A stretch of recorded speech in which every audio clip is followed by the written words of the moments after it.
بسم اللہ الرحمن الرحیم رب اشرح لی صدری ویسر لی امری واحلل عقدۃ من لسانی یفقہوا قولی۔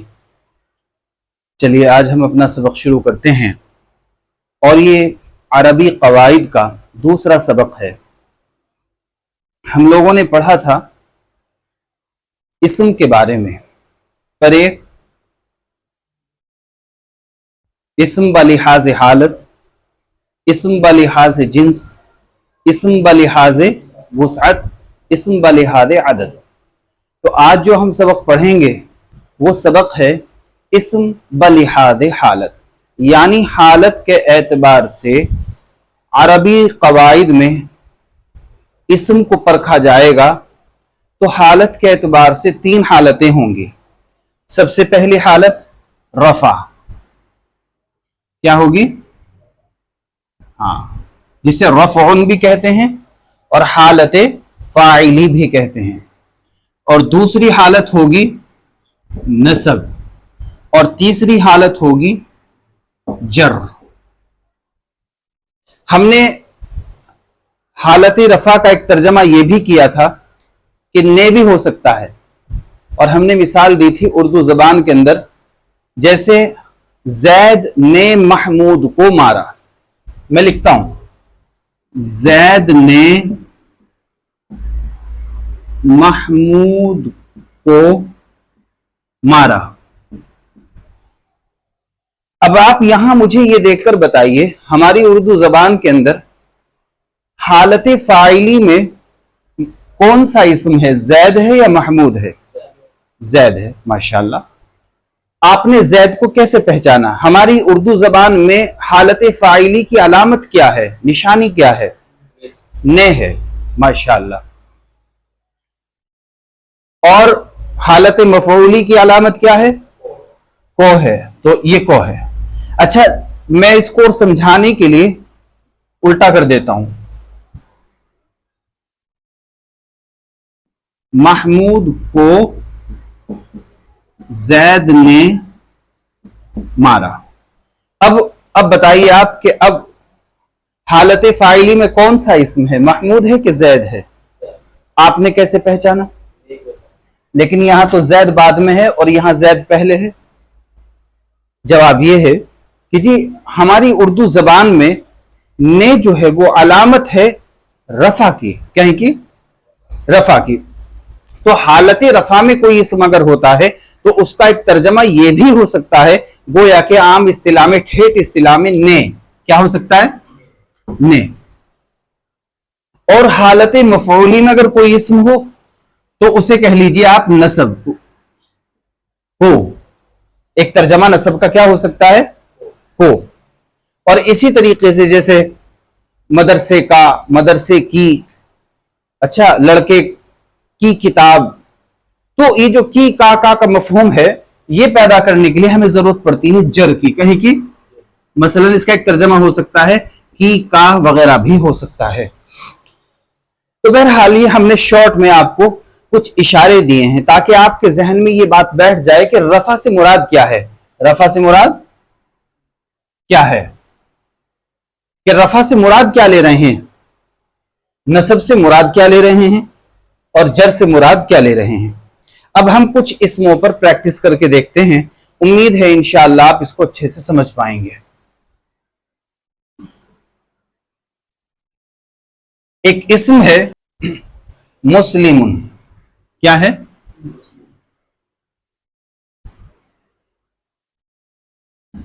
مسلم، آگے نسب کیا آئے گی؟ مسلمن اور مسلمین۔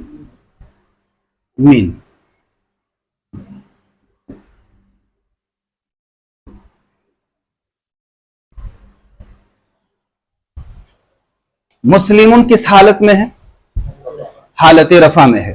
کیسے پہچانا؟ دو پیش۔ اور مسلمن حالت نصب میں، اور مسلمین حالت جر میں ہے۔ آگے لکھتے ہیں ہم۔ اچھا یہاں ایک بات اور سمجھاتا چلوں، یہ جو الف ہے نا، جب بھی آپ کسی اسم کو آپ نسب میں لکھیں گے तो उसके साथ आप अलिफ का इजाफा करेंगे, मगर इसके दो इस्तिस्नाआत हैं। कितने इस्तिस्नाआत हैं? दो इस्तिस्नाआत हैं।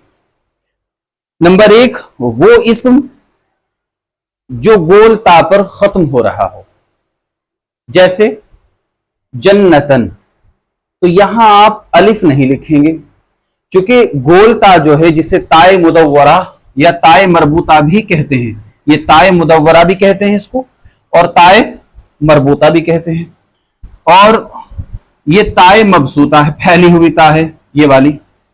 तो अगर कोई इस्म इस वाली ता पर खत्म हो रहा हो, गोल ता पर, तो वहां आप उसके साथ में हालत नसब में अलिफ नहीं लिखेंगे। एक इस्तिस्ना तो यह है इसका। दूसरा इस्तिस्ना इसका यह है कि वो इस्म जिसके आखिर में अलिफ और हमजा हो, क्या हो? अलिफ और हमजा हो। मिसाल के तौर पर मैं लिखता हूं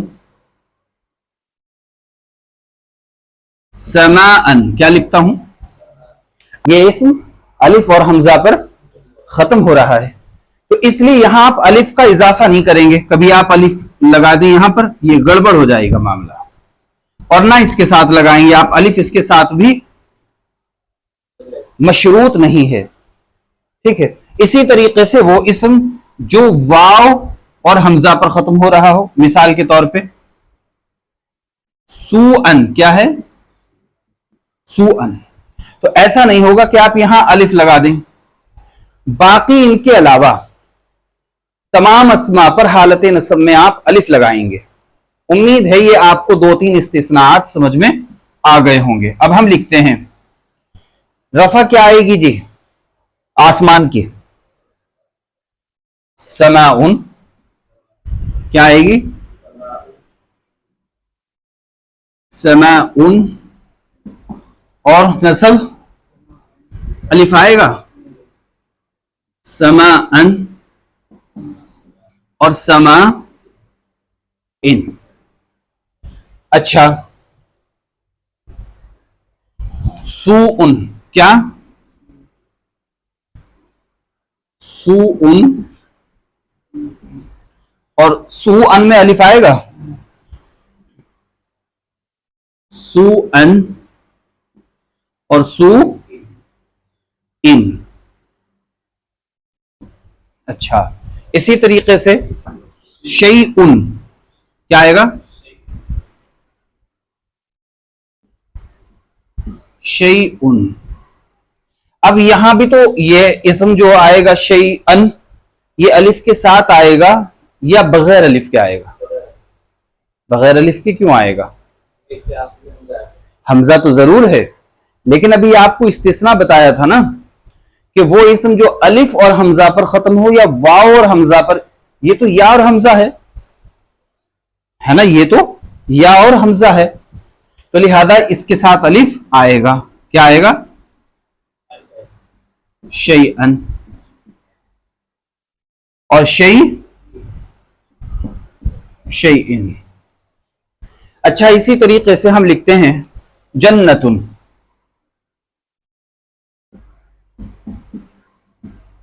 अलिफ आएगा, क्यों? हाँ, जन्नतन और जन्नतिन। अच्छा, ये तो हमने खूब अच्छी तरह समझ लिया कि हालत रफा में दो पेश आते हैं, हालत नसब में दो जबर आते हैं, अलिफ मशरूत है दो जबर के साथ, इसका भी ख्याल रहे, मगर तीन इस्तिस्नाआत हैं। नंबर एक, वो इस्म जो गोलता पर खत्म हो रहा हो। नंबर दो, वो इस्म जिसके आखिर में अलिफ और हमजा हो, और वो इस्म जिसके आखिर में वाव और हमजा हो। इनके साथ अलिफ नहीं लिखा जाता। और हालत जर में दो जेर आते हैं, इन्हें कहते हैं मुअरब मुनसरिफ। क्या कहते हैं? मुअरब मुनसरिफ। और लगभग अरबी जबान के अंदर जो अस्मा इस्तेमाल हुए हैं, ये करीब 85% हैं। कितने हैं? 85% हैं। टेंशन लेने की जरूरत नहीं, बहुत बड़ी और भारी मिकदार में है जो अरबी के अंदर ये अस्मा इस्तेमाल हुए हैं। हालत रफा में 2 पेश होंगे, हालत नसब में 2 जबर और हालत जर में 2 जेर। लेकिन कुछ अस्मा ऐसे भी हैं हालत रफा में 1 पेश, हालत नसब में 1 जबर और हालत जर में 1 जबर। जेर क्यों नहीं आता? इसकी वजह इबारत में लिखी होती है, आपको खुद समझ में आ जाएगी। इसकी मैं तुम्हें मिसाल देता हूं। जैसे जब हम मस्जिद की जमा बनाते हैं तो वो जमा कैसे बनाते हैं हम, मैं आपको दिखलाता हूं। देखो,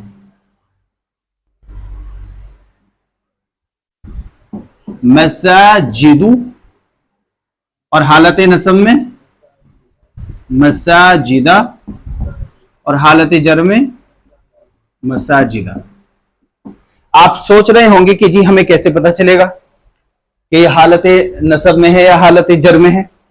तो हम बतला रहे हैं आपको कि इबारत के अंदर कुछ ना कुछ वजह होती है, इबारत के अंदर वजह होती है। मसलन हमने एक मिसाल लिखी थी कि जैद ने महमूद को मारा, फिर हमने लिखा कि महमूद को जैद ने मारा। तो मैंने तो नाम भी आगे पीछे कर दिए थे, आपने कैसे पहचाना? आपने हालत फाइली यानी ने उर्दू के अंदर जो मुस्तामल है, इस्तेमाल होता है, आपने उसकी वजह से उसको पहचान लिया। अगरचे जैद आपको दूसरी लाइन में नीचे बाद में मिला है ना, तो आपने ने की वजह से उसको पहचान लिया, वो चाहे जैद पहले लिखा था या बाद में। तो इसी तरह याद रखिएगा, जब हम अरबी पढ़ेंगे आगे और कवाइद से वाक़फियत हासिल होगी तो हमें खुद समझ में आ जाएगा कि ये इस्म नसब में है या ये जर में है। ठीक इसी तरीके से ये जो अस्मा है ये कितने हैं? ये लगभग 14% आप इनको मान लीजिए। कितने? 14% हैं जो कि गैर मुनसरिफ हैं। ये 14% है जो गैर मुनसरिफ हैं। लेकिन 4-5% ऐसे भी अस्मा हैं कुछ जो लगभग ये मान लीजिए कि जो 4% के आसपास हैं, इन्हें मबनी कहते हैं। क्या कहते हैं? मबनी कहते हैं। मसलन एक मिसाल देता हूं, हादा क्या है? ये रफा में भी हादा ही रहेगा, नसब में भी हादा ही रहेगा और जर में भी हादा ही रहेगा। अल्लदी अल्लदी अल्लदी, समझ गए? हाँ, जालिका जालिका जालिका। तो ये कुछ मबनी अस्मा हैं जो लगभग 4% के आसपास हैं। तो मुझे उम्मीद है ये बातें आपको समझ में आ गई होंगी, है ना। नंबर 1, हालत रफा में कितने पेश होते हैं? हालत नसब में, हालत जर में, इनको कहते हैं मुअरब मुनसरिफ। क्या कहते हैं? इसी तरीके से कुछ अस्मा वो भी हैं जो 14% के आसपास इस्तेमाल हुए हैं अरबी के अंदर, वो है मुअरब गैर मुनसरिफ भी कहते हैं उनको, और खाली गैर मुनसरिफ भी कहा जाता है। और हालत रफा में उन पर क्या होगा? 1, हालत नसब में, हालत जर में 1 जबर ही होगा। और इसी तरीके से कुछ मबनी अस्मा हैं, वो कितने परसेंट है? 4%, माशाल्लाह। और वो हालत रफा में वही रहेगा, हालत नसब में भी और हालत जर में भी। मसलन हादा हादा हादा। तो ये हालत के एतबार से आपको समझ में आ गया। अब आप कुरान शरीफ खोलिएगा और कुरान शरीफ खोलने के बाद आप जगह जगह कहीं आपको 2 पेश दिखाई देंगे किसी इस्म के आखिर में, तो आप फौरन पहचान जाएंगे कि अच्छा माशाल्लाह ये हालत रफा में है, यानी ये हालत फाइली में है। इसी तरीके से आपको कहीं 2 जबर दिखाई देंगे तो आप फौरन समझ जाएंगे ये हालत नसब में है। और आप ये भी समझ जाएंगे कि अगर यहां अलिफ नहीं है तो क्यों नहीं है। वो जो 3 इस्तिस्नाआत आपको बताए गए हैं फौरन वो आपके जहन में आएंगे। इसी तरह से जब आप कहीं पर 2 जेर देखेंगे तो आपको समझ में आ जाएगा कि यह हालत जर में है।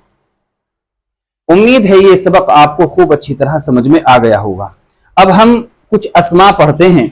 मसलन ये आपका होमवर्क है, एक रजिस्टर कॉपी बना लीजिएगा और उस पर आप जो है मुस्तकिल इसकी मश्क करें। मुहम्मदुन मुहम्मदन मुहम्मदिन, शैउन शैअन शैइन, जन्नतुन जन्नतन जन्नतिन, ये बिनतुन फैली हुई ता के साथ है, और ये बिनतन और बिनतिन, रफा नसब जर। समाउन समाअन समाइन, सूउन सूअन सूइन, इसमें मानी भी लिखे हुए हैं, अल्फाज जितने इस्तेमाल हुए हैं उनके मानी भी लिख दिए गए हैं, और ये सब वो अल्फाज हैं जो कुरान करीम के अंदर इस्तेमाल हुए हैं। इसलिए आप बराए मेहरबानी जरा अच्छी तरह याद करके आएं।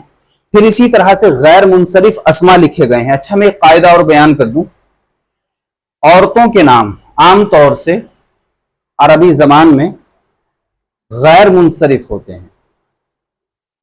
इसी तरह शहरों के और मुल्कों के नाम हम जो है, बहरहाल इब्राहिमो इब्राहिमा इब्राहिमा, मक्कतु मक्कता मक्कता, मरियमु मरियमा मरियमा। मरियम किसका नाम है, मर्द का क्या औरत का? अच्छा माशाल्लाह। और एक कायदा बयान हुआ है अभी कि औरतों के नाम आमतौर से क्या होते हैं, गैर मुनसरिफ होते हैं। अहमरु रंग का नाम, रंग के नाम भी आमतौर से गैर मुनसरिफ होते हैं। अहमरु अहमरा अहमरा, अस्वदु अस्वदा अस्वदा। और ये वीडियो पे आपको दिखाई भी दे रहे होंगे, ये आपको जो है। फिर मबनी अस्मा है, हादा हादा हादा, अल्लदी अल्लदी अल्लदी, तिलका तिलका तिलका। तो ये आप याद कर लीजिएगा, मानी मतालिब पर भी गौर फरमा लीजिएगा। फिर आखिर में कुछ अस्मा और भी हैं, मसलन चूंकि अब अगला सबक हम जो पढ़ेंगे वो पढ़ेंगे हम जिन्स के लिहाज से। क्योंकि हालत तो हमने पढ़ ली, हमने 4 छलनियां बताई थी इसम की। नंबर 1 हालत, नंबर 2 जिन्स, नंबर 3 वो साथ, और नंबर 4 हालते क्या, हालते आदत। जी शाबाश। तो इसलिए ये मानी याद कर लीजिएगा कि सवाबुन अजर सवाब को कहते हैं, नफ्सुन जान, इमरानु एक नाम, सय्यअतुन बुराई, मुस्लिमुन मुसलमान, अल्लती जो इसके माना होते हैं जो के, ये मुअन्नस के लिए इस्तेमाल होता है। बाबुन दरवाजा, माउन पानी, आयतुन निशानी, शहवतुन, ये शहवतुन गोलता के साथ है। इम्तिहान के तौर पे पूछ रहा हूं, जब नसब में लिखेंगे तो क्या अलिफ आएगा? शाबाश। क्यों? इस इस्म के आखिर में बोलता है। मसाजिदु गैर मुनसरिफ है। रिजजुन गंदगी, हाउलाई ये लोग, जिदारुन दीवार, यूसुफु एक नाम है, और नसब क्या आएगी? यूसुफा। मदीनतुन सिबगतुन समरुन खिज़युन। सुब्हानल्लाहि व बिहम्दिही, सुब्हानकल्लाहुम्मा व बिहम्दिका, व नशहदु अन ला इलाहा इल्ला अंता व नस्तगफिरुका व नतूबु इलैक। सुब्हान रब्बिका रब्बिल इज्जति अम्मा यसिफून व सलामुन अलल मुरसलीन वल्हम्दुलिल्लाहि रब्बिल आलमीन। जज़ाल्लाहु अन्ना मुहम्मदन व हुवा अहलुहु।